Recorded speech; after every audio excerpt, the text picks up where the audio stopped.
Χαίρετε. Η σημερινή εκπομπή έχει τίτλο «Αυτό που θα έρθει θα είναι χειρότερο από το προηγούμενο». Πριν ξεκινήσω φυσικά και πριν μπω σε βαθιά νερά, να υπενθυμίσω σε όλους, αν θέλετε, να κάνετε like, να κάνετε φυσικά εγγραφή στο κανάλι και πάντοτε να έχετε έτοιμο το καμπανάκι σας για να σας έρχονται ειδοποιήσεις για τις τελευταίες εκπομπές που ανεβάζω. 22 Φλεβάρι το 2022, ο Πούτιν είχε προειδοποιήσει ότι θα εισβάλλει στην Ουκρανία και ένας από τους λόγους για τους οποίους υποτίθεται θα έκανε αυτή την εισβολή ήταν μεταξύ των άλλων και ότι οι Ουκρανοί είχαν κάποια βιολογικά εργαστήρια στα οποία γίνονταν διάφορα μυστικά επιθετικά πειράματα και φυσικά στα οποία συμμετείχαν εννοείται και οι Αμερικανοί με προεξέχοντα τον Hunter Biden, ο οποίος Hunter Biden είναι ο γιος του ας πούμε εκλειπώντος Biden, ο οποίος ήταν στην προεδρία της Αμερικής, πλάγανο, αλλά ένας άνθρωπος ο οποίος ήταν εμπλεγμένος σε πάρα πολλά σκάνδαλα στην Ουκρανία και φυσικά είχε προκαλέσει πάρα πολλές φορές την κοινή γνώμη εναντίον του, τόσο στην Αμερική φυσικά όσο και στην Ρωσία. Δεύτερο, είχαμε το Παλάδιο, το οποίο το είχα αναφέρει φυσικά και σε προηγούμενη εκπομπή, το οποίο οι ξένοι το χαρακτηρίζουν ως ένα artifact, το οποίο ουσιαστικά έχει τόσες ισχυρές δυνάμεις και ανάγεται ήδη από την εποχή της Ηλιάδας και το οποίο το κυνηγούν όλες οι στοές του πλανήτη.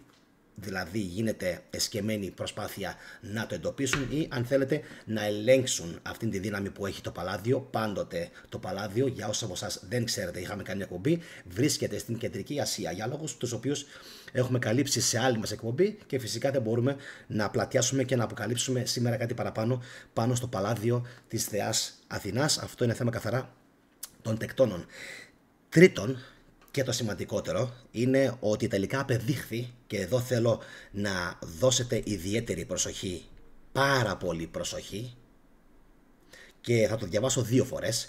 Απεδείχθη ότι η Βουχάν, διάβαζα ένα βιβλίο πάνω στον βιολογικό πόλεμο, απεδείχθη ότι η Βουχάν, δώστε προσοχή, θα το διαβάσω 2 φορές, ήταν ανωτέρου επίπεδου ασφαλείας βιολογικό εργαστήριο οπλοποίησης επιθετικών ιών με πρόσχημα την άμυνα.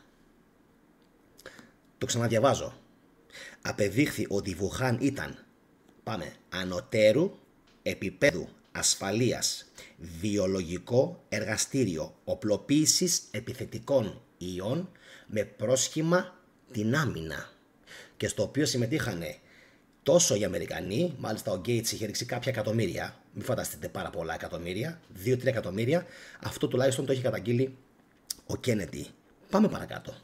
Σε μια είδηση η οποία πραγματικά θα έπρεπε κανονικά να κάνει τον γύρο του κόσμου, αλλά εγώ την διάβασα αυτή την είδηση και με το που την διάβασα εξαφανίστηκε. Όπως την διάβασα, έτσι εξαφανίστηκε και δεν την ξαναβρήκα. Συνελήφθησαν Κινέζοι επιστήμονες πράκτορες με πολύ επιθετικά στελέχη ιών πριν προλάβουν, αν θυμάμαι καλά, γιατί το άρθρο το έχουν θάψει πλέον, πριν μπουν στις ΗΠΑ ή πριν αποχωρήσουν από την Κίνα με προορισμό τις Ηνωμένες Πολιτείες Αμερικής. Επαναλαμβάνω, αυτό είναι κάτι το οποίο ελέγχεται. Θα ήθελα κάποιος να με διορθώσει πάνω σε αυτό. Απλά το άρθρο, να με συγχωρέσετε, έχει εξαφανιστεί και δεν μπόρεσα να το ξαναβρω. Επαναλαμβάνω, ό,τι έλεγε το δημοσίευμα, συνελήφθησαν Κινέζοι επιστήμονες, παύλα για μένα, πράκτορες με πολύ επιθετικά στελέχη ιών, επεξεργασμένα καταλήλως, πριν μπουν στις Ηνωμένες Πολιτείες Αμερικής ή πριν αφήσουν το έδαφος της Κίνας με προορισμό τις Ηνωμένες Πολιτείες της Αμερικής. Η είδηση έβγαλε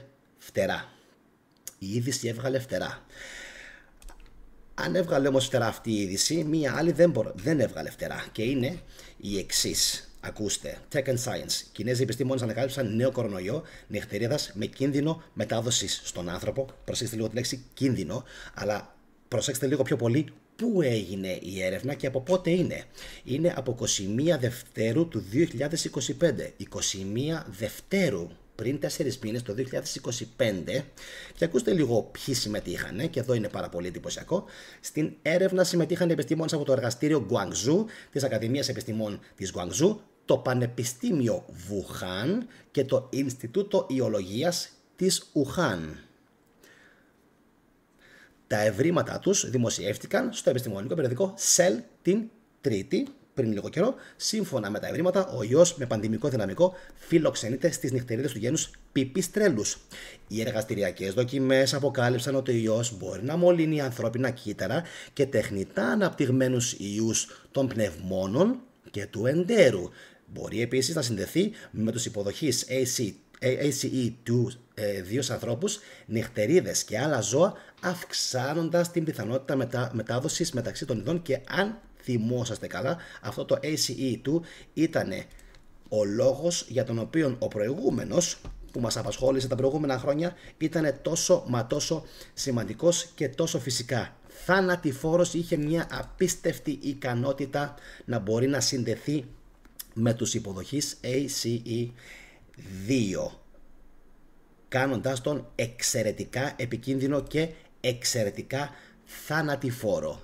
Δείτε την εκπομπή ξανά ολόκληρη από την αρχή. Είναι μόλις λίγα 5 λεπτάκια όλο και όλο, με πάρα πολύ σημαντικές πληροφορίες. Δεν θα ήθελα να πω σήμερα περισσότερα. Κάντε εγγραφή όσοι από εσάς με βλέπετε πρώτη φορά, κοινοποιήστε την εκπομπή και είμαι σίγουρος ότι θα έχουμε να ακούσουμε πολλά το επόμενο διάστημα. Επαναλαμβάνω, δεν χρειάζεται και δεν μπορώ αυτή τη στιγμή να πλατιάσω πάνω στο θέμα περισσότερο. Να είστε όλοι καλά. Καλό βράδυ. Υγιένετε. Γεια σας.